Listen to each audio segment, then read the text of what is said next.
Dicen que el destino te encuentra cuando menos lo esperas. El mío llegó una tarde de lluvia en Culiacán, arrodillada en el lodo, sosteniendo a un perro moribundo entre mis brazos. No vi las camionetas negras, no sentí sus ojos sobre mí, pero él sí me vio, y desde ese momento, mi vida dejó de pertenecerme. Antes de continuar con mi historia, suscríbete y activa la campanita para no perderte ningún capítulo. La lluvia en Sinaloa no avisa, cae como castigo divino, violenta y repentina, convirtiendo las calles polvorientas en ríos de lodo que arrastran todo a su paso. Esa tarde de agosto, el cielo se había partido en dos justo cuando salía de la clínica veterinaria donde trabajaba desde hacía 3 años. La clínica San Francisco no era gran cosa, un local pequeño en una colonia popular de las afueras de Culiacán, con paredes descascaradas y un letrero que apenas se sostenía, pero para mí representaba todo, mi independencia, mi propósito, la razón por la que me había negado a huir de Sinaloa como tantos otros que buscaban una vida más segura en el norte. Me llamo Valentina Reyes, tenía 28 años entonces, y si alguien me hubiera preguntado cómo imaginaba mi futuro, habría descrito algo simple, una clínica propia algún día, quizás un pequeño rancho donde pudiera cuidar animales rescatados, tal vez un hombre bueno que no le temiera a mis manos siempre oliendo a desinfectante y a pelo de perro. Nunca, ni en mis peores pesadillas, habría imaginado que mi destino se cruzaría con el hombre más peligroso del estado. Esa tarde llevaba prisa. Mi madre me esperaba en casa con la cena lista. Siempre insistía en que comiera bien, aunque yo le repetía que a mis 28 años podía cuidarme sola, y el aguacero me había tomado desprevenida. Corrí hacia mi camioneta, vieja, una pickup Ford que había pertenecido a mi padre antes de que la diabetes se lo llevara hace 5 años. Las llaves resbalaron de mis dedos mojados y cayeron al charco que se formaba junto a la llanta trasera.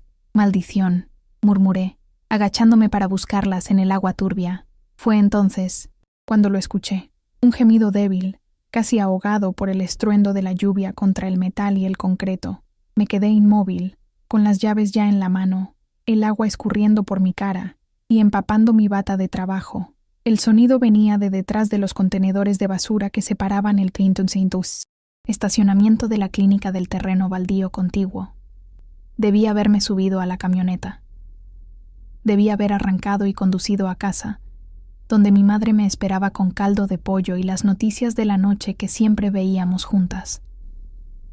Pero algo en ese gemido me jaló como un anzuelo en el pecho y, antes de darme cuenta, ya estaba caminando hacia los contenedores, con el lodo succionando mis tenis blancos, que ya nunca volverían a ser blancos, y la lluvia golpeándome con furia renovada. Lo encontré acurrucado entre bolsas de basura y cartones deshechos. Era un perro mestizo, de tamaño mediano, con el pelaje negro tan sucio y apelmazado que parecía una masa informe de pelos y huesos. Tenía una herida profunda en el costado derecho, probablemente de alguna pelea o de algún desgraciado que se divertía lastimando animales. La sangre se mezclaba con el agua de lluvia, creando un charco rosado que se expandía bajo su cuerpo tembloroso. «Tranquilo, bonito», susurré, arrodillándome junto a él sin importarme que el lodo manchara mis pantalones, que la lluvia me calara hasta los huesos, que probablemente me resfriaría y pasaría el fin de semana en cama. «Ya estoy aquí, ya no estás solo». El perro levantó la cabeza apenas unos centímetros. Sus ojos, de un café oscuro que reflejaba más dolor del que cualquier criatura debería soportar, se encontraron con los míos. No gruñó, no intentó morderme cuando acerqué mis manos a su cuerpo maltrecho. Era como si supiera, con ese instinto animal, que a veces parece más sabio que toda la razón humana, que yo solo quería ayudar. Saqué de mi mochila el pequeño botiquín que siempre cargaba, costumbre de veterinaria. Mi madre solía decir que yo era incapaz de pasar junto a un animal herido sin detenerme, y comencé a limpiar la herida lo mejor que pude bajo aquella lluvia inclemente. Tenía unas gasas, antiséptico, y un par de vendas que había guardado esa misma mañana después de atender a un gato callejero con una infección en la pata. «Vas a estar bien», le prometí al perro mientras trabajaba, hablándole como siempre les hablaba a mis pacientes, porque estaba convencida de que los animales entienden más de lo que creemos. «Te voy a curar, te voy a dar comida, y luego vamos a encontrarte un hogar donde nadie vuelva a lastimarte. ¿Qué te parece ese plan?» El perro gimió suavemente, como si respondiera. Su cola, delgada y embarrada, se movió apenas 1 centímetro. Ese pequeño gesto me apretó el corazón con una fuerza que todavía hoy me cuesta explicar. Lo que yo no sabía, lo que no podía saber, era que a menos de 50 metros de donde me encontraba arrodillada en el lodo, un convoy de 3 camionetas Suburban negras con vidrios polarizados se había detenido en el semáforo de la esquina, y que dentro de una de ellas, un hombre observaba cada uno de mis movimientos a través de la ventanilla apenas entreabierta. Damián Cabrera tenía 35 años y llevaba 10 al frente del Cártel de la Sierra, la organización criminal más poderosa del noroeste de México. Había heredado el negocio de su padre después de que éste muriera en una emboscada que también se había llevado la vida de su madre y de su hermana menor, Lucía, que apenas tenía 12 años. Desde entonces, Damián había convertido su dolor en una coraza impenetrable, su rabia en un imperio que se extendía desde la frontera con Estados Unidos hasta el corazón de la sierra sinaloense. Pero esa tarde, algo en aquella mujer arrodillada bajo la lluvia le hizo olvidar por un momento quién era, algo en la manera en que sus manos se movían con delicadeza sobre el cuerpo del animal herido, en cómo su voz, que él no podía escuchar pero imaginaba suave y tranquilizadora, parecía calmar al perro moribundo, algo en sus ojos, que desde la distancia parecían contener toda la compasión que él había creído extinta en el mundo. «Jefe», dijo Héctor, su mano derecha, desde el asiento del copiloto. «El semáforo ya cambió. ¿Avanzamos?» Damián no respondió de inmediato. Sus ojos, de un negro tan profundo que parecían absorber la luz, seguían fijos en la escena que se desarrollaba junto a los contenedores de basura. «¿Quién es ella?», preguntó finalmente, con esa voz grave y pausada que hacía que sus hombres se estremecieran, aunque esta vez no había amenaza en su tono, solo curiosidad, una curiosidad que él mismo no entendía. Héctor siguió la mirada de su jefe y vio a la mujer, joven, empapada, cubierta de lodo, con el cabello oscuro pegado al rostro, mientras atendía a un perro callejero como si fuera lo más importante del mundo. «No la conozco, jefe. ¿Quiere que averigüe?» Damián consideró la pregunta por un momento que se extendió más de lo necesario.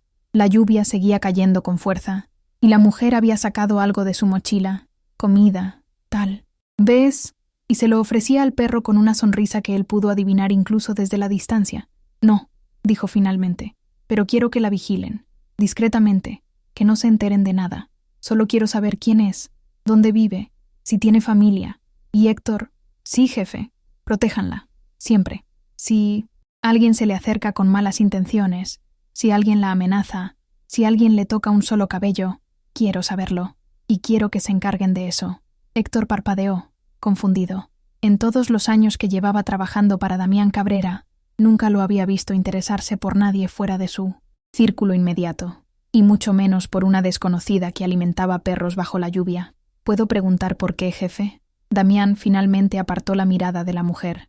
Su rostro había vuelto a ser la máscara impenetrable que todos conocían, pero algo en sus ojos, algo que Héctor no supo identificar, había cambiado. «No», respondió simplemente, «solo hazlo». El convoy arrancó y desapareció en la cortina de lluvia, dejando atrás a una mujer que no tenía idea de que su vida acababa de cambiar para siempre. Terminé de vendar al perro lo mejor que pude y lo cargué hasta mi camioneta, colocándolo con cuidado en el asiento trasero sobre una manta vieja que siempre llevaba para emergencias como esta. Estaba temblando de frío, con la ropa pegada al cuerpo y los dientes castañeando, pero sentía una calidez extraña en el pecho. Había salvado una vida hoy, en un mundo donde las noticias solo hablaban de muerte y violencia, de balaceras y desapariciones.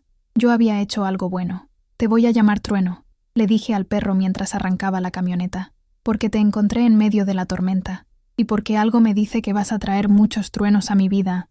No sabía. Oh. Entonces, ¿cuánta razón tenía? Mi madre me recibió con el ceño fruncido y una toalla caliente que me arrojó a la cara apenas crucé la puerta. «Valentina Reyes, ¿se puede saber qué horas son estas de llegar? ¿Y qué traes ahí? No me digas que es otro perro, porque si es otro perro te juro que...» «Mamá, estaba herido. No podía dejarlo». Doña Carmen Reyes, 62 años, viuda, maestra jubilada y poseedora de la mirada más severa de todo Culiacán, observó al animal tembloroso que yo cargaba en brazos. Vi cómo su expresión pasaba del enojo a la resignación y finalmente a esa ternura que siempre trataba de esconder bajo capas de regaños y advertencias. «Está bien», suspiró. «Ponlo en el lavadero. Le voy a calentar caldo. ¿Comiste algo? Todavía no. Entonces siéntate.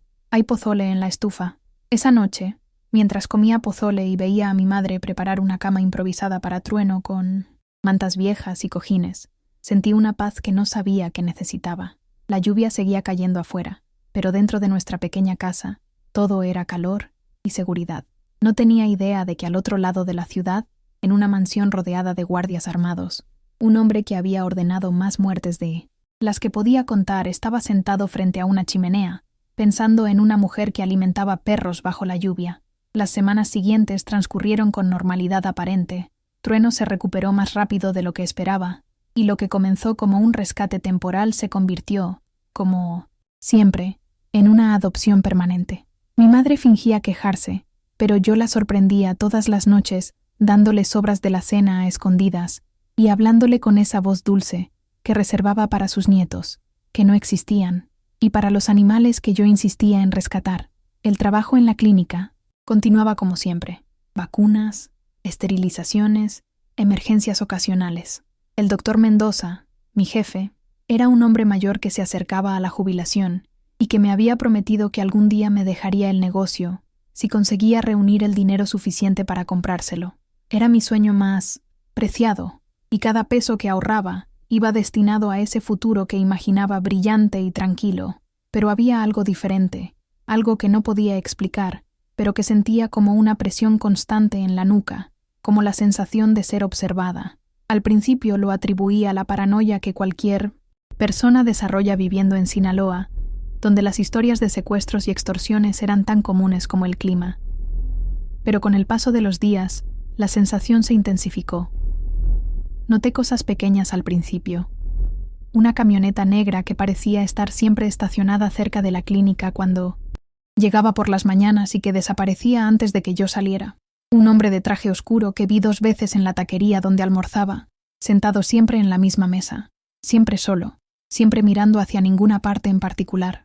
Un ramo de flores que apareció un día en el mostrador de la clínica sin tarjeta ni remitente, con rosas tan rojas que parecían gotas de sangre coagulada.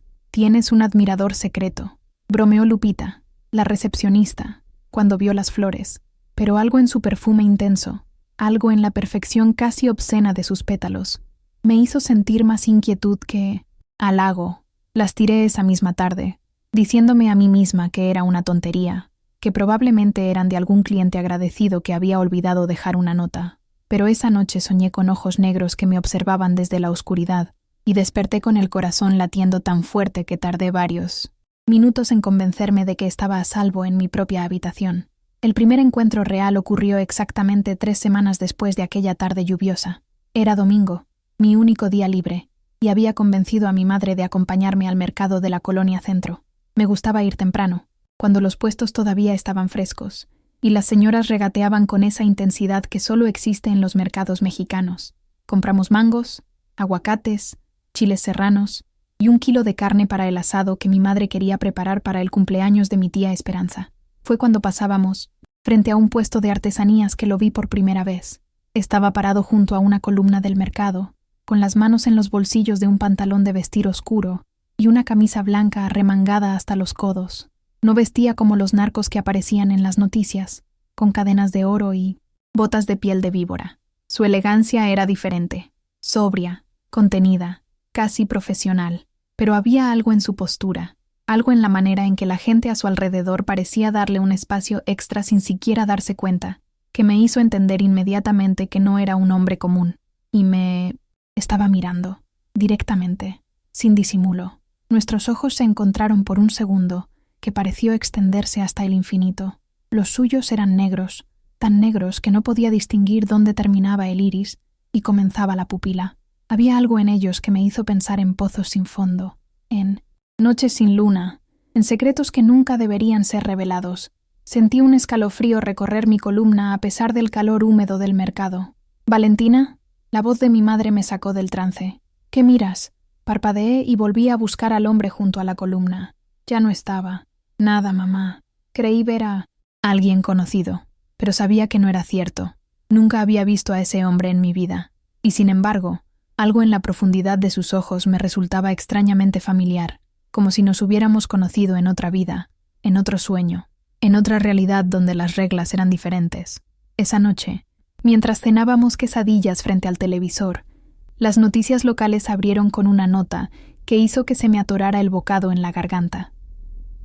Se registra nuevo enfrentamiento entre grupos criminales en la Sierra de Sinaloa.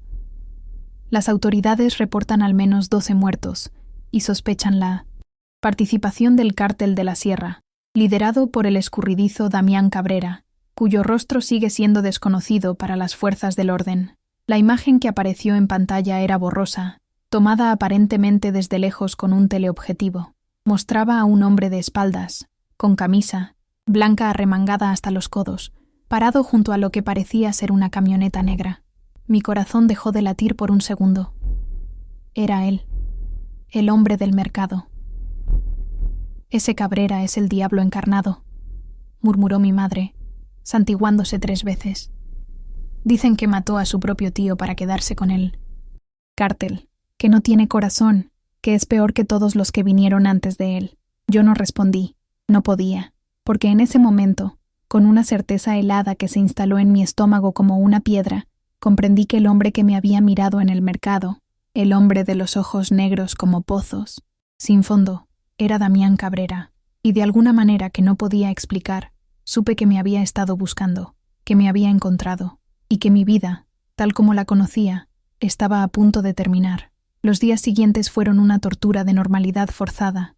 Iba a trabajar, atendía pacientes, hablaba con Lupita sobre telenovelas y chismes de la colonia. Almorzaba tacos en la taquería de siempre, ayudaba a mi madre con las compras, jugaba con Trueno en el patio trasero. Pero todo lo hacía con esa sensación persistente de ser observada, de estar esperando algo que no sabía qué era, pero que sentía acercarse como una tormenta en el horizonte. Las camionetas negras ya no se molestaban en esconderse. Las veía estacionadas cerca de mi casa cuando salía por las mañanas. Las veía seguirme a distancia cuando conducía hacia la clínica. Las veía desaparecer solo para reaparecer horas después en diferentes puntos de mi rutina. Era como si alguien estuviera trazando un mapa de mi vida, estudiando cada uno de mis movimientos, aprendiendo mis horarios y mis costumbres. Pensé en ir a la policía, pero descarté la idea casi de inmediato. En Sinaloa, la policía era una moneda al aire. Nunca sabías si te ayudarían o si reportarían tu queja directamente a quien te estaba acechando. Además, ¿qué les diría? ¿Que unas camionetas me seguían pero nunca me habían hecho nada? ¿Que había recibido flores sin tarjeta? ¿Que un hombre me había mirado en el mercado? No, tenía que esperar, tenía que fingir. Normalidad. Tenía que rezar para que todo fuera producto de mi imaginación, de la paranoia que Sinaloa inyectaba en las venas de todos sus habitantes. Pero en el fondo, muy en el fondo, sabía que no era imaginación. Sabía que él vendría por mí, y una parte de mí, una parte oscura y traicionera que apenas podía reconocer como propia, no estaba segura de si eso la aterrorizaba o la emocionaba. El segundo encuentro ocurrió exactamente 10 días después del primero. Era miércoles, pasadas las 8 de la noche. Había tenido una emergencia de último minuto, un golden retriever que había sido atropellado, y me había quedado hasta tarde en la clínica ayudando al doctor Mendoza con la cirugía. El perro había sobrevivido, pero yo estaba agotada, cubierta de sangre seca, y lo único que quería era llegar a casa, darme un baño caliente y dormir 12 horas seguidas. Cuando salí al estacionamiento, la noche había caído por completo. La única luz provenía de un poste lejano, que parpadeaba con esa inconsistencia que caracterizaba al servicio eléctrico de la colonia. Mi camioneta estaba donde siempre la dejaba, junto a los contenedores de basura que ahora asociaba inevitablemente con Trueno y con el inicio de todo esto. Estaba a punto de abrir la puerta del conductor cuando escuché la voz. Valentina. Me quedé petrificada. No era una pregunta, era una afirmación. Una declaración de propiedad que me hizo estremecer hasta los huesos. Me giré lentamente, y ahí estaba, a menos de 3 metros de distancia, recargado contra el capó de una Suburban negra que no había escuchado llegar. Vestía de oscuro esta vez, con una chamarra de cuero que se ajustaba a sus hombros anchos de una manera que mi mente cansada no debería haber notado, pero notó de todos modos. ¿Cómo sabe mi nombre?, pregunté, y mi voz sonó más firme de lo que me sentía. Bendita costumbre de crecer en Sinaloa. Aprendes a esconder el miedo antes de aprender a leer. Damián Cabrera, porque ahora estaba segura de que era él, ladeó ligeramente la cabeza. En la penumbra del estacionamiento sus ojos parecían absorber la poca luz disponible, convirtiéndola en algo denso y palpable. «Lo sé todo sobre ti, Valentina», respondió, y su voz era exactamente como la había imaginado, grave, pausada, con un acento norteño que arrastraba ciertas vocales de una manera que resultaba extrañamente hipnótica. «Sé que trabajas aquí desde hace 3 años, que vives con tu madre en la colonia Guadalupe, que tu padre murió hace 5 años de diabetes, que tu comida favorita son las enchiladas verdes de Doña Rosa, la señora del puesto junto a la farmacia, que cada domingo llevas flores a la tumba de tu padre en el Panteón Municipal». Cada palabra era como un golpe en el estómago. Sentí el aire abandonar mis pulmones mientras la enormidad de lo que estaba diciendo se asentaba en mi cerebro. «¿Me ha estado espiando?» «Protegiendo», corrigió él, como si hubiera una diferencia significativa. «Desde esa tarde en que te vi bajo la lluvia, arrodillada en el lodo, curando a un perro que cualquier otra persona habría ignorado. Desde que vi tus ojos mientras le hablabas, prometiéndole que todo estaría bien.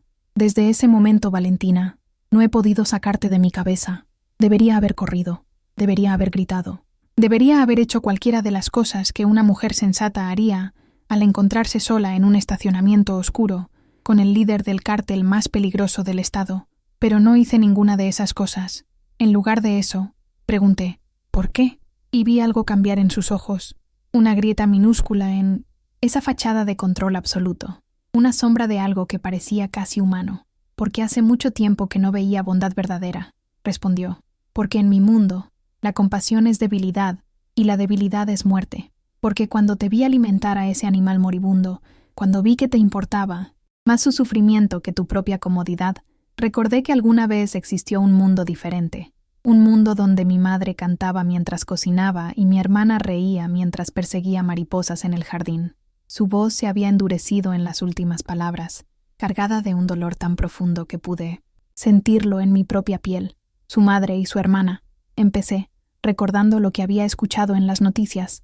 «Muertas», interrumpió él, y la palabra cayó entre nosotros como una sentencia.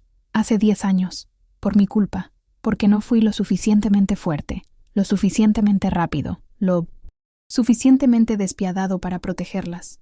Desde entonces, me prometí que nunca más perdería a nadie que me importara. Pero usted no me conoce», protesté. «Yo no soy nadie para usted». Damián dio un paso hacia adelante, solo uno, pero fue suficiente para que sintiera el calor de su cuerpo, atravesando el espacio entre nosotros, para que captara un aroma a madera y especias que no debería haberme resultado tan atractivo. «Tienes razón», admitió. «No te conozco.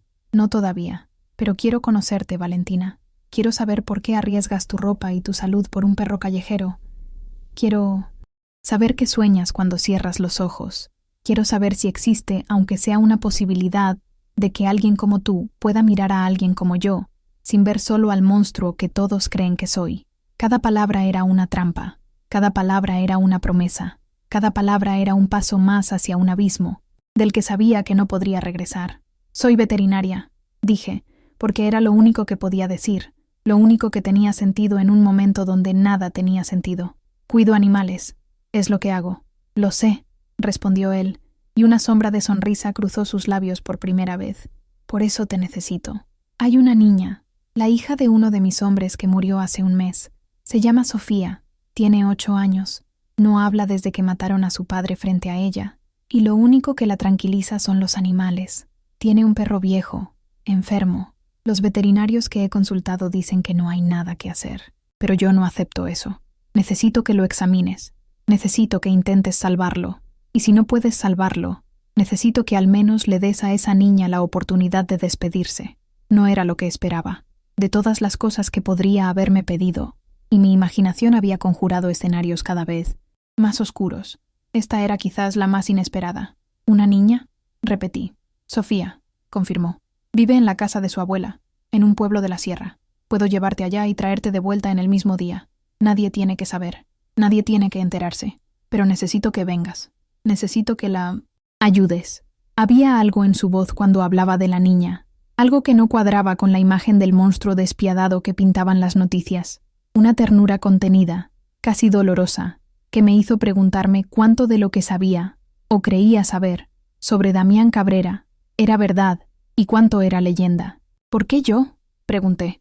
Debe conocer docenas de veterinarios, mejores que yo, con más experiencia, más recursos, porque ninguno de ellos se arrodillaría bajo la lluvia para salvar a un perro callejero, respondió simplemente, porque ninguno de ellos miraría a un animal moribundo con la misma compasión con que tú lo miraste, porque quiero que Sofía conozca a alguien que todavía crea que todas las vidas importan, aunque sea la vida de un perro viejo y enfermo. El silencio se extendió entre nosotros. La lluvia había comenzado a caer otra vez, Sinaloa y sus aguaceros impredecibles, pero ninguno de los dos se movió para buscar refugio. Si digo que no, dije finalmente, ¿me dejará en paz? Damián me miró por un largo momento. Luego, lentamente, asintió. Si dices que no, mis hombres dejarán de vigilarte mañana mismo. Nunca volverás a verme. Nunca volverás a saber de mí. Seguirás con tu vida exactamente como estaba antes de esa tarde en la lluvia. Y yo seguiré con la mía. Pero incluso mientras decía esto, vi algo en sus ojos que contradecía sus palabras. Un vacío anticipado. Una soledad tan profunda que me hizo doler el pecho, aunque no tenía ningún derecho de sentir nada por él. Está bien, escuché decir a mi propia voz. Iré a ver a la niña. Damián no sonrió, no celebró. Simplemente asintió, como si hubiera esperado esa respuesta todo el tiempo. Mañana a las 7 de la mañana, una camioneta te recogerá aquí. Trae lo que necesites para examinar al perro. Y... Valentina, ¿sí? Gracias. Fue la primera vez que lo escuché decir esa palabra, y algo me dijo que no la decía a menudo. Quizás nunca. Antes de que pudiera responder, él ya estaba subiendo a la Suburban, desapareciendo en la noche como si nunca hubiera estado ahí. Me quedé parada bajo la lluvia, por varios minutos, con el corazón latiendo a un ritmo que no reconocía, preguntándome qué acababa de hacer. Esa noche, mientras me duchaba para quitarme la sangre del Golden Retriever y el peso de la conversación que acababa de tener, entendí una cosa con claridad cristalina. Había aceptado entrar en su mundo, y las puertas que se abren hacia esos mundos rara vez se vuelven a cerrar. Capítulo 2. La protección que me encerró. La camioneta llegó a las 7 en punto, como él había prometido. Era diferente de las que había visto antes. Una pick-up doble cabina color arena, discreta, sin los vidrios polarizados, ni la presencia intimidante de las Suburban negras. Detrás del volante había un hombre de unos 50 años, con bigote canoso y ojos amables que no cuadraban con la imagen que yo tenía de los sicarios del cártel. «Buenos días, señorita Valentina», saludó cuando me acerqué con un acento de la sierra que me recordó a mi abuelo materno. «Soy Ignacio. El jefe me pidió que la llevara al pueblo con todo cuidado. El viaje es largo, pero le traje café y pan dulce para el camino». Subí a la camioneta con mi maletín veterinario y una sensación de irrealidad que no me había abandonado desde la noche anterior. Le había mentido a mi madre, diciéndole que tenía una consulta de emergencia fuera de la ciudad. La culpa me pesaba como piedras en el estómago, pero no podía decirle la verdad. ¿Cómo le explicaba que había aceptado acompañar al hombre más buscado de Sinaloa a un pueblo perdido en la sierra para examinar al perro de una niña huérfana? Ni yo misma entendía por qué había aceptado. El camino fue exactamente como Ignacio había advertido, largo, sinuoso y cada vez más alejado de cualquier rastro de civilización. Dejamos atrás las calles pavimentadas de Culiacán, luego las carreteras principales, luego los caminos de terracería que conectaban pueblos pequeños con nombres que nunca había escuchado. A medida que subíamos hacia la sierra, el paisaje cambiaba. Los campos de maíz dieron paso a bosques de pinos, las casas de concreto a cabañas de madera, el calor húmedo del valle a un fresco que me obligó a ponerme la chamarra que había traído por precaución. Ignacio resultó ser un conversador nato. Me contó sobre su vida en la sierra, sobre sus 5 hijos y sus 12 nietos, sobre los años que llevaba trabajando para la organización. Nunca usó la palabra cártel, haciendo trabajos de transporte y logística. No mencionó a Damián por su nombre, solo lo llamaba el jefe, y cuando hablaba de él lo hacía con un respeto que parecía genuino. «El jefe es diferente de lo que la gente cree», dijo en algún momento, con la mirada fija en el camino de curvas, peligrosas. Yo conocía a su padre, y ese sí era un hombre sin corazón. Pero el joven Damián, él heredó la sangre pero no la crueldad. Hace cosas duras porque este negocio exige cosas duras, pero también construyó una escuela en mi pueblo. También paga medicinas para los viejos que no tienen. Seguro. También se asegura de que las viudas de sus hombres nunca les falte nada. No supe qué responder. La imagen que pintaba Ignacio era tan diferente de la que mostraban las noticias que me costaba conciliarlas en mi mente. Llegamos al pueblo poco antes del mediodía. Se llamaba San Miguel del Monte, y era exactamente como imaginaba un pueblo de la sierra sinaloense. Una plaza central con una iglesia encalada, calles de tierra bordeadas de casas modestas, gallinas picoteando libremente y ancianos sentados en banquetas observando pasar el tiempo. La belleza del lugar era innegable. Las montañas verdes alzándose en el horizonte, el cielo tan azul que dolía mirarlo, el aire limpio que llenaba los pulmones como una caricia. Pero había también una tensión subyacente que no podía ignorar. Demasiados hombres jóvenes armados patrullando las esquinas, demasiados ojos siguiendo la camioneta mientras avanzábamos por la calle principal. «Es aquí», anunció Ignacio, deteniéndose frente a una casa un poco más grande que las demás, con un jardín bien cuidado y una barda de piedra que la separaba del camino. Bajé de la camioneta con mi maletín, el corazón latiéndome con fuerza. No, sabía qué esperaba encontrar. No sabía si Damián estaría ahí, no sabía nada, y esa incertidumbre me carcomía por dentro. La puerta de la casa se abrió antes de que pudiera tocar, y una mujer de unos 60 años apareció en el umbral. Tenía el rostro surcado de arrugas, los ojos enrojecidos de quien ha llorado demasiado, y el cabello gris recogido en un moño apretado. A pesar de su evidente dolor, me recibió con una sonrisa cálida que iluminó su semblante cansado. «Usted debe ser la doctora que mandó el señor Cabrera», dijo, haciéndose a un lado para dejarme pasar. «Pásele, pásele, mi nieta está en el patio de atrás con Canelo». «No soy doctora», aclaré, entrando a una sala modesta pero impecablemente limpia. «Soy veterinaria». «Para nosotros es lo mismo», respondió la mujer.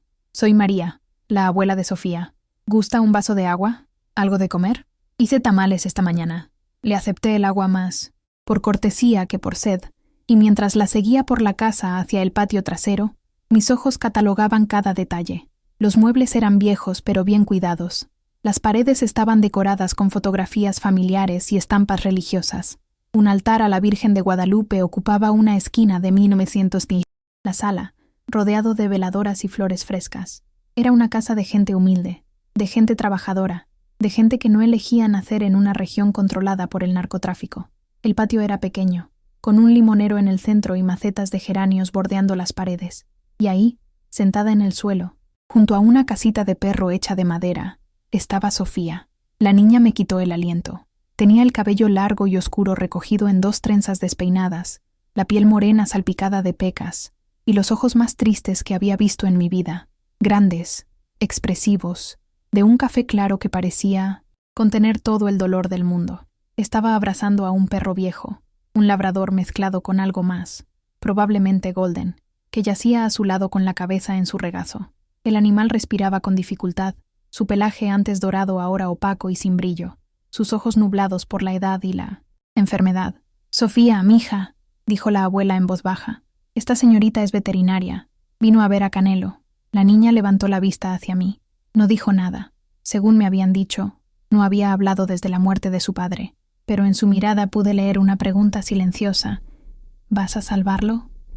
Me arrodillé junto a ella, ignorando la tierra que manchaba mis pantalones, y le extendí la mano para que la oliera Canelo antes de tocarlo. El perro olfateó mis dedos débilmente, y luego, con un esfuerzo que me partió el corazón, movió la cola un par de veces. «Hola, Canelo», susurré, usando ese tono, que reservaba para los pacientes más asustados. «Me llamo Valentina. Voy a revisarte un poco. ¿Está bien? Solo quiero ver cómo te sientes». Lo examiné con cuidado, consciente de los ojos de Sofía siguiendo cada uno de mis movimientos. El diagnóstico fue lo que había temido desde el principio. El perro estaba en las etapas finales de insuficiencia renal, probablemente agravada por un tumor que podía palpar en su abdomen. Tenía quizás días, tal vez una semana si teníamos suerte. No había nada que la medicina pudiera hacer a estas alturas, pero eso no era lo que Sofía necesitaba escuchar. No era lo que yo había venido a decir. «Canelo está muy cansado», dije finalmente, mirando a la niña a los ojos. «Su cuerpo está viejo y ya no funciona como antes. Pero ¿sabes qué? Aunque está cansado, todavía te quiere muchísimo. ¿Ves cómo mueve la cola cuando lo acaricias? ¿Ves cómo te busca con los ojos? Eso significa que el amor que le has dado todos estos años lo ha hecho muy feliz». Sofía no dijo nada, pero vi que sus labios temblaban. «Los perros son muy especiales», continué, sacando de mi maletín un suero que ayudaría con la deshidratación, y una pequeña dosis de analgésico para aliviar cualquier dolor. Ellos no entienden de enfermedades ni de diagnósticos, solo entienden de amor, y Canelo ha tenido mucho amor contigo, ¿verdad? Un movimiento de cabeza, apenas perceptible, pero ahí estaba. Era la primera vez que Sofía respondía a algo que le decían, según me contaría su abuela. Después, lo que puedo hacer es ayudar a que esté más cómodo, expliqué, preparando la inyección. Y puedo dejarte unas medicinas para que se las des tú misma. Eso va a hacer que no le duela nada y que pueda seguir estando contigo el tiempo que le quede. ¿Te gustaría ser tú quien lo cuide? Esta vez. El movimiento de cabeza fue más pronunciado. Un sí silencioso pero definitivo. Pasé las siguientes 2 horas en ese patio. Le enseñé a Sofía cómo administrar el medicamento líquido, un proceso que requería paciencia y manos gentiles, ambas cosas que la niña tenía de sobra. Le mostré cómo revisar las encías de Canelo para detectar deshidratación, cómo masajear sus articulaciones artríticas, cómo hablarle para mantenerlo tranquilo. Y mientras lo hacía, algo extraordinario comenzó a suceder. Sofía empezó a comunicarse, no con palabras todavía, pero con gestos, con expresiones, con pequeños sonidos que parecían querer convertirse en frases, pero que se quedaban atrapados en algún lugar de su garganta. Me mostraba cosas, el plato favorito de Canelo, su cobija preferida, el lugar del jardín donde le gustaba echarse a tomar el sol, con una urgencia que me hizo entender que la niña no había perdido la capacidad de comunicarse, solo las ganas de hacerlo con un mundo que le había quitado tanto. La abuela María observaba todo desde la puerta de la cocina, con lágrimas silenciosas rodando por sus mejillas arrugadas. En algún momento desapareció y regresó con una charola de tamales y agua, de Jamaica que comimos sentados en el suelo del patio, con Canelo durmiendo entre Sofía y yo, su respiración un poco más tranquila gracias al analgésico. Nunca había reaccionado así con nadie, me dijo la abuela en voz baja mientras Sofía se alejaba para traer más agua fresca para Canelo. Desde que mataron a mi hijo frente a ella, se cerró al mundo. Los psicólogos que ha visto dicen que es trauma, que con el tiempo se le pasará. Pero han pasado 3 meses y nada había funcionado. Hasta hoy. Los animales tienen ese efecto, respondí. A veces es más fácil abrirse con ellos porque no juzgan, no preguntan, no esperan nada, solo están ahí. El señor Cabrera la quiere mucho a mi nieta, continuó la abuela, bajando aún más la voz. Mi hijo trabajaba para él desde hace años. Era su escolta personal. Cuando lo mataron, cuando esos desgraciados del otro cártel lo emboscaron a él y a otros. 3. El señor Cabrera vino personalmente a decirnos. Vi cómo lloraba, aunque trataba de esconderlo. Y desde entonces, cada semana manda dinero, manda comida, manda gente a preguntar si necesitamos algo. Me ofreció llevarnos a otra ciudad, donde estuviéramos más seguros. Pero Sofía no quiso dejar. A Canelo y yo no puedo dejar a mi nieta. ¿Por qué está tan pendiente de ustedes? Pregunté, aunque sospechaba la respuesta. Porque mi hijo murió protegiéndolo a él. El convoy iba a una reunión cuando los emboscaron. Mi Arturo se bajó primero. Recibió las primeras balas. Si no hubiera sido por él, el señor Cabrera estaría muerto. La abuela hizo una pausa, su voz quebrándose. A veces pienso que mi hijo habría preferido no hacerlo, que debió haber dejado que mataran al jefe y así él seguiría vivo, aquí con nosotros.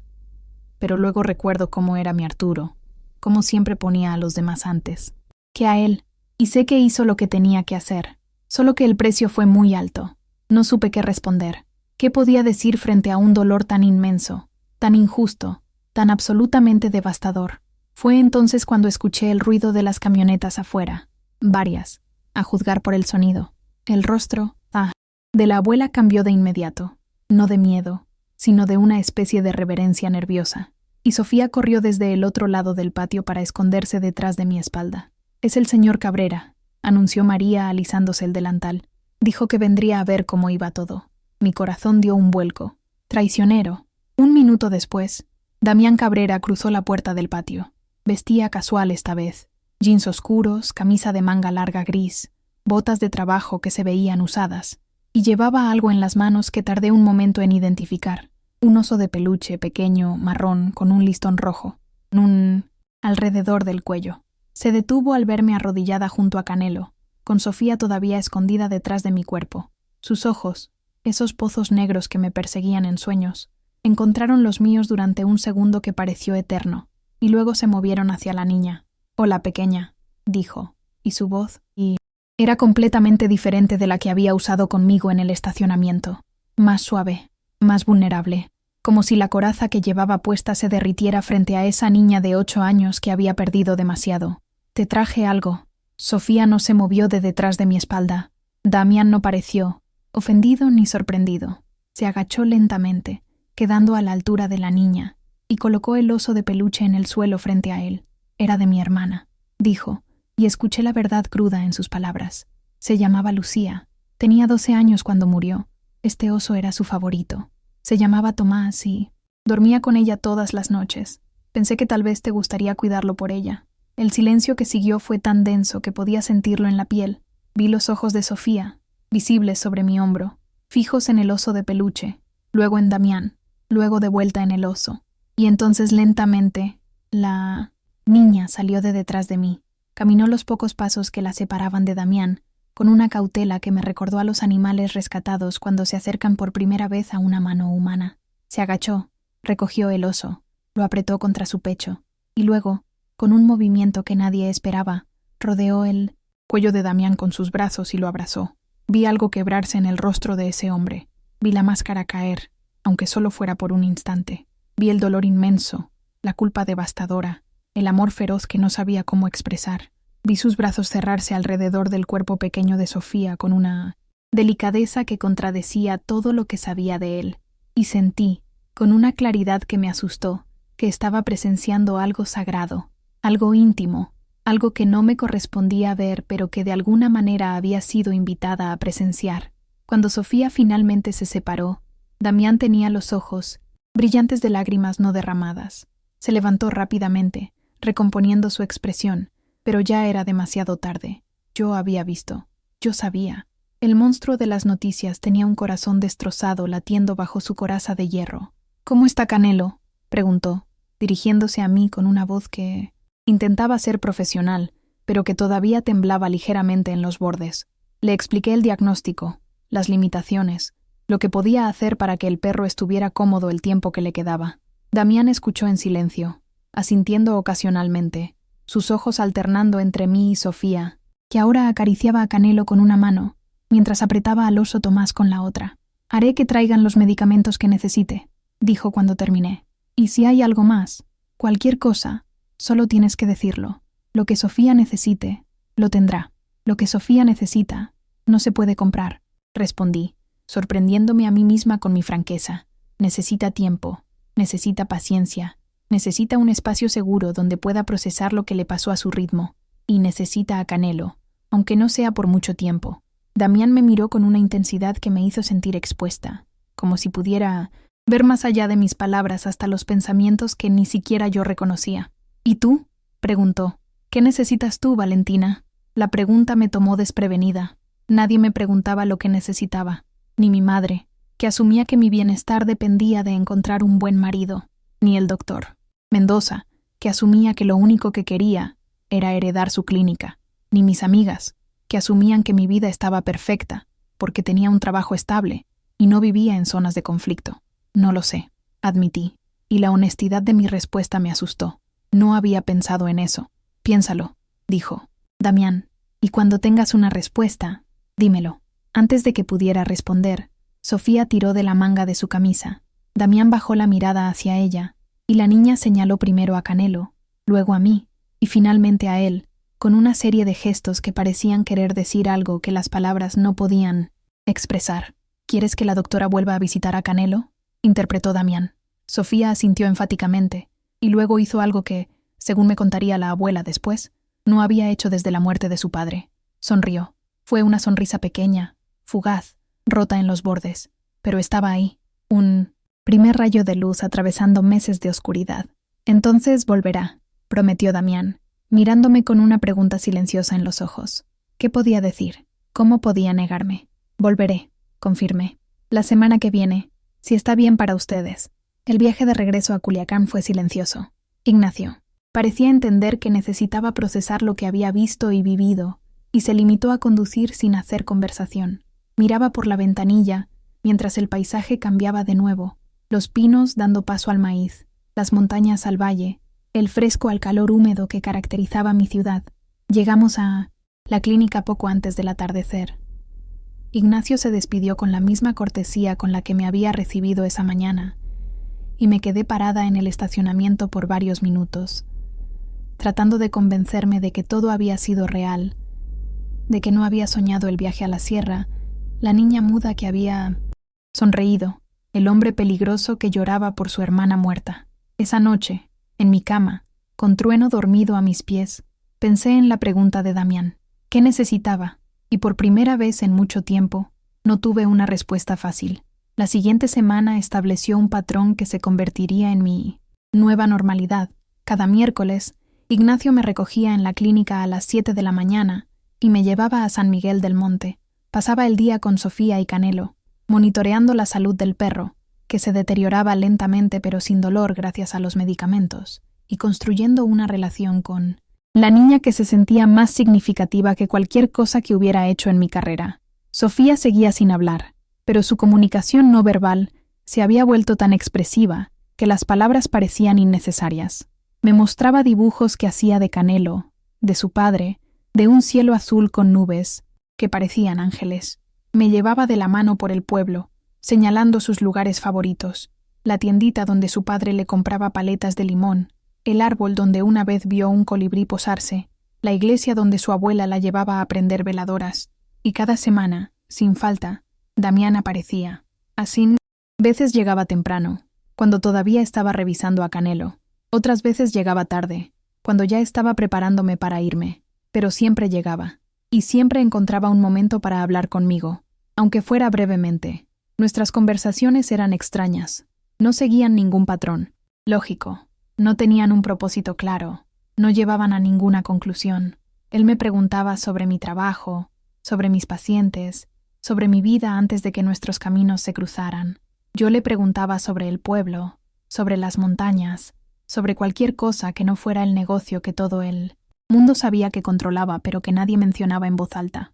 Era como si ambos hubiéramos acordado tácitamente crear un espacio donde las reglas normales no aplicaban, donde él no era el líder de un cártel, y yo no era una mujer común que no debería estar ahí, donde éramos simplemente dos personas hablando bajo un limonero mientras una niña jugaba con un perro viejo y el atardecer pintaba las montañas de naranja y rosa. Pero fuera de ese espacio, las cosas eran diferentes.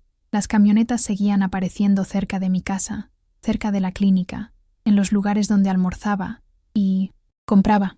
La vigilancia ya no me asustaba.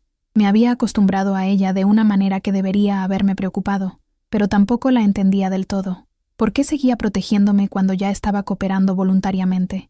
¿Qué temía que me pasara? La respuesta llegó un jueves por la noche, 3 semanas después de mi primera visita a San Miguel del Monte. Había salido tarde de la clínica. Otra emergencia.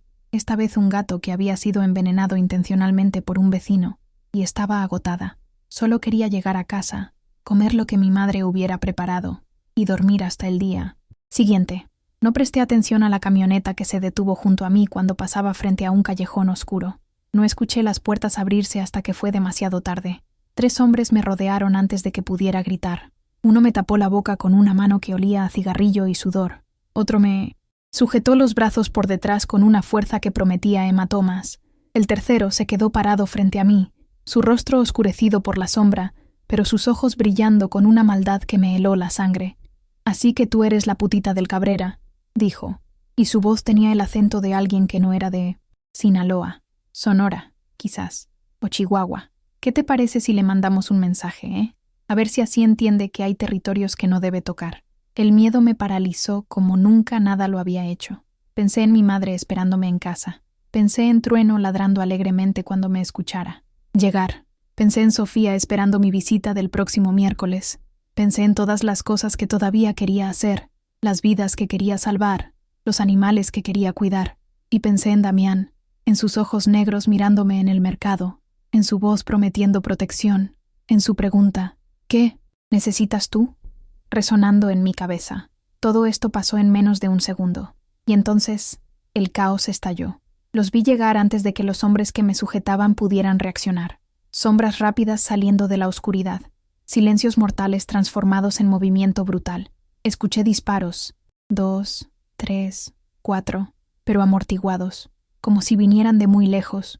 o como si mi cerebro se negara a procesar su cercanía. La mano que tapaba mi boca desapareció. Los brazos que me sujetaban dejaron de existir. Caí de rodillas en el pavimento, jadeando, temblando, incapaz de levantar la vista, aunque sabía que debía hacerlo.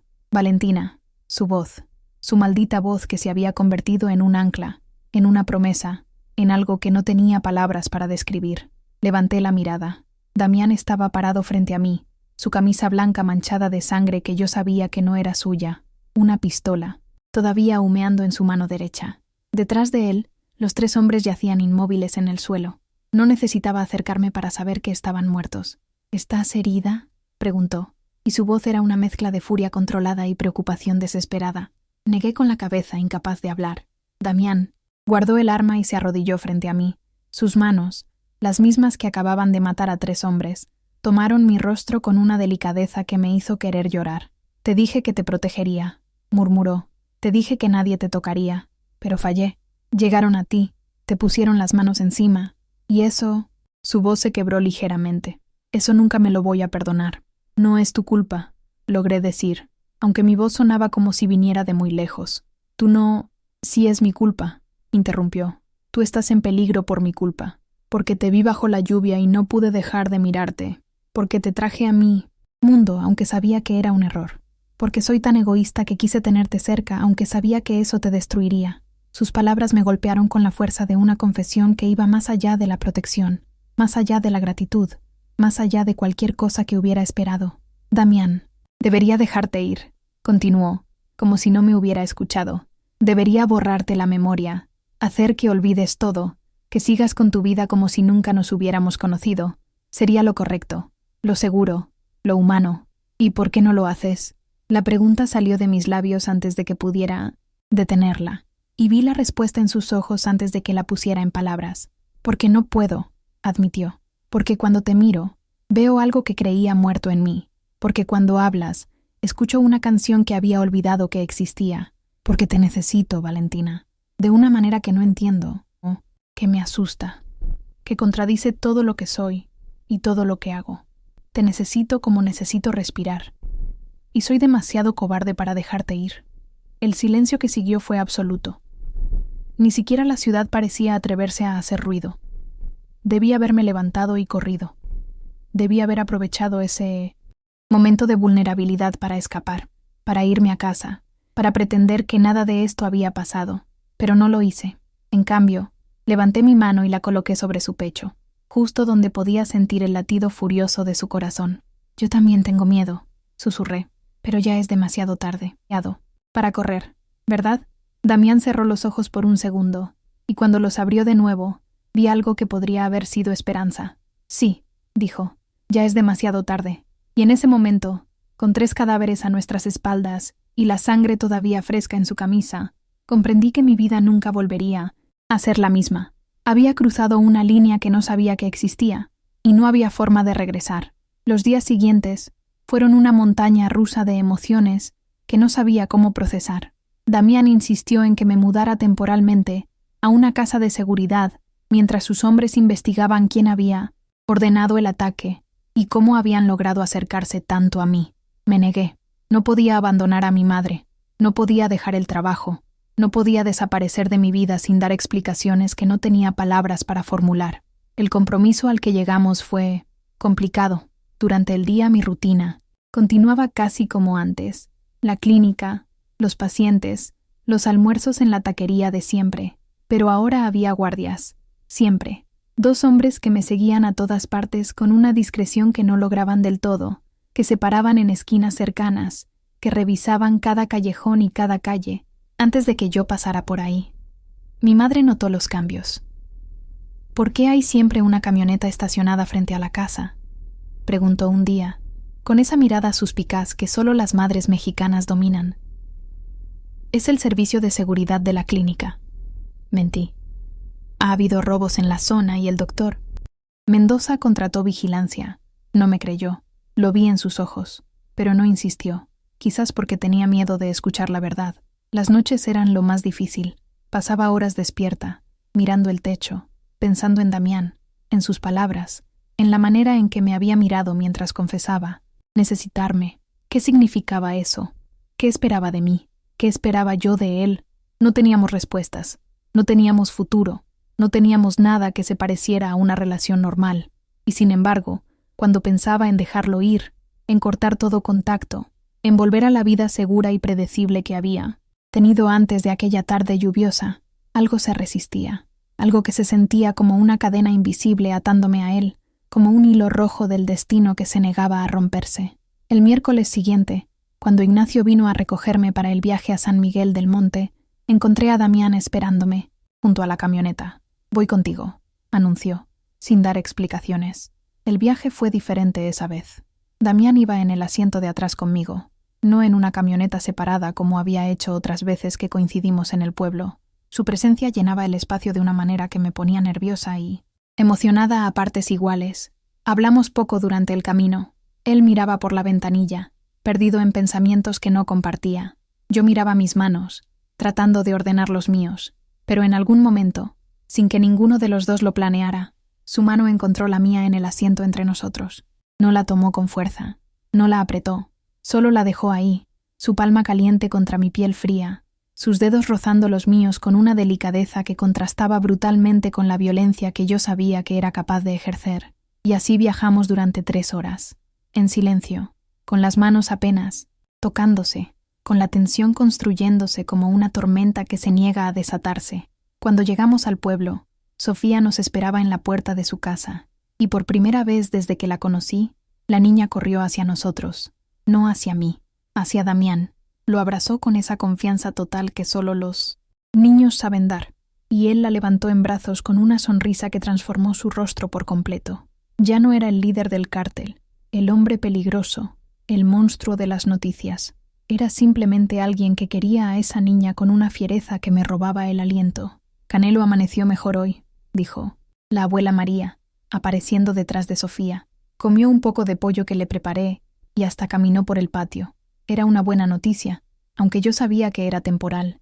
El perro estaba viviendo de tiempo prestado, pero cada día extra era un regalo. «Vamos a verlo», le dije a Sofía, que todavía estaba en brazos de Damián. «¿Me llevas?». La niña asintió, y sorprendentemente extendió una mano hacia mí mientras seguía aferrada a Damián con la otra. Entramos así a la casa, los 3 juntos, la niña de puente entre nosotros, como si fuera lo más natural del mundo. Ese día fue diferente a los anteriores. Damián no se fue después de un rato. No desapareció para atender negocios que todos sabíamos que tenía. Se quedó, durante toda la tarde, sentado en el suelo del patio con Sofía y conmigo, ayudándome a administrar los medicamentos de Canelo, escuchando mientras le contaba a la niña historias inventadas sobre perros valientes y gatos aventureros. En algún momento, Sofía se quedó dormida con la cabeza en el regazo de Damián y Canelo, acurrucado a su lado. El atardecer pintaba el cielo de colores imposibles, y la paz del momento era tan perfecta que me dolía saber que no podía durar. Lucía era así, dijo Damián en voz baja, mirando a Sofía dormir. Se quedaba dormida donde fuera, en cualquier momento. Mi madre decía que era porque soñaba despierta, y que cuando el sueño de verdad llegaba, simplemente continuaba donde había dejado. Era la primera vez que hablaba de su hermana sin que el dolor le quebrara la voz. «¿La extrañas?», pregunté, aunque la respuesta era obvia. «Cada día, cada maldito día de mi vida». Hizo una pausa, sus ojos fijos en el rostro dormido de Sofía. «Cuando mataron a Arturo, cuando supe que habían dejado huérfana a esta niña, juré que la protegería como no pude proteger a Lucía. Pero no sé cómo, no sé nada de niños, no sé nada de ser... Bueno, estás haciendo más de lo que crees», dije. «Ella confía en ti, te quiere, y eso no se puede fingir ni comprar». Damián me miró, y en sus ojos vi una vulnerabilidad que me hizo querer abrazarlo, consolarlo, prometerle que todo estaría bien aunque ambos sabíamos que era mentira. «¿Y tú?», preguntó. «¿Confías en mí?». Era una pregunta trampa, una pregunta que podía destruirnos o salvarnos dependiendo de la respuesta. «No debería», admití. «Todo lo que sé de ti debería hacerme huir. Todo lo que representas contradice todo en lo que creo». Pero busqué las palabras, sintiendo que cualquiera que eligiera sería insuficiente. «Pero cuando te veo con Sofía, cuando escucho cómo hablas de tu hermana, cuando siento tu mano en la mía, no veo al monstruo que todos dicen que eres. Veo a un hombre». que ha sufrido demasiado y que ha encontrado maneras equivocadas de lidiar con ese dolor. Y sí, tal vez eso me hace ingenua, tal vez me hace tonta, pero no puedo evitar ver lo que veo. El silencio que siguió fue tan largo que pensé que no iba a responder. Sofía se movió ligeramente en su regazo, murmurando algo ininteligible, y Damián acarició su cabello con una ternura que me apretó el corazón. «No soy un buen hombre, Valentina», dijo finalmente. «He hecho cosas que te harían vomitar si las supieras. He tomado vidas, he destruido familias, he construido mi imperio sobre un cimiento de sangre y miedo. No me merezco tu confianza, no me merezco tu bondad, no me merezco nada de lo que me das». «No te estoy dando nada», protesté. «Me estás dando todo», corrigió. «Con cada mirada, con cada palabra, con cada visita que haces a esta niña, aunque no tienes ninguna obligación de hacerlo. Me estás dando esperanza, y la esperanza es el regalo más peligroso que alguien como yo puede recibir». «¿Por qué peligroso?» «Porque la esperanza te hace creer que las cosas pueden cambiar, que puedes ser mejor, que mereces algo más que la oscuridad que has elegido. Y cuando esa esperanza se rompe», su voz se endureció, «cuando inevitablemente se rompe, el vacío que deja es peor que cualquier herida de bala». Quise decirle que no tenía que ser así, que podía cambiar, que podía dejar el negocio, que podíamos encontrar una manera de estar juntos sin que todo terminara en tragedia. Pero las palabras murieron en mi garganta, porque yo también sabía que era mentira. El mundo en el que él vivía no tenía salidas, solo entradas.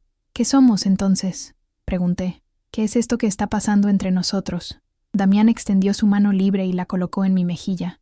Su piel estaba áspera, marcada por cicatrices que yo no había notado antes, pero su toque era tan suave que sentí que podía romperme bajo él. «No lo sé», admitió. «Solo sé que cuando no estás cerca, siento que me falta algo esencial. Y cuando estás cerca», su pulgar trazó el contorno de mi labio inferior. «Cuando estás cerca, casi puedo creer que existe un mundo donde alguien como yo merece a alguien como tú». Fue entonces cuando Sofía despertó. Se incorporó lentamente, frotándose los ojos, todavía medio dormida. Miró a Damián, luego a mí, y una sonrisa somnolienta iluminó su rostro. Y entonces, como si fuera lo más natural del mundo, dijo su primera palabra en meses. «Familia». Solo una palabra, apenas un susurro, pero fue suficiente para que el mundo se detuviera. Damián la miró con ojos tan abiertos que parecían a punto de desbordarse. Yo sentí las lágrimas correr por mis mejillas sin poder detenerlas. Y Sofía, ajena al terremoto que había causado, simplemente se acurrucó de nuevo contra el pecho de Damián y cerró los ojos. «Familia», repitió él en un murmullo, como si estuviera probando la palabra por primera vez. «Familia». Y en ese momento, bajo el cielo pintado de atardecer de San Miguel del Monte, con una niña dormida entre nosotros y un perro viejo respirando sus últimos días, comprendí que ya no había vuelta atrás. Estábamos unidos, para bien o para mal, en la luz y en la oscuridad. Éramos, de alguna manera imposible y terrible y hermosa, una familia.